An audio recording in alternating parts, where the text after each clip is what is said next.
আজকে এই যে আপনারা বলেন মিনি কক্সবাজার,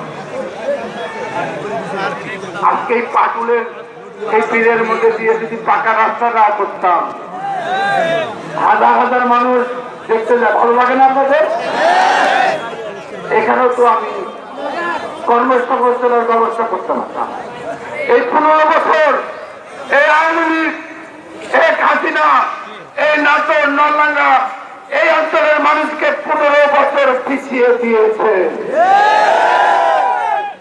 আমি রাস্তা করেছিলাম, ব্রিজ করেছিলাম, বিদ্যুৎ দিয়েছিলাম, স্কুল করেছিলাম, কলেজ করেছিলাম, মাদ্রাসা করেছিলাম, মসজিদ করেছিলাম। আর এরা ওই স্কুল কলেজগুলোতে চাকরির নাম দিয়ে, আমি কলেজ করেছি, চাকরির নিয়োগ দিয়েছে শুনি 30 লাখ টাকা করে।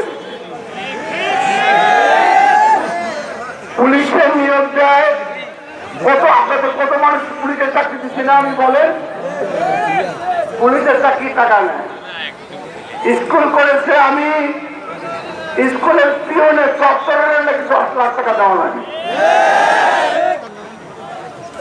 প্রিয় ভাইয়ের আমার, এই যে অত্যাচার, আমি আপনাদের কাছে বলতে চাই, এই সন্ত্রাসীরা, এই নাটোরের মানুষ, এই 5 আগস্ট থেকে বাংলাদেশের মানুষ সন্ত্রাস মুক্ত।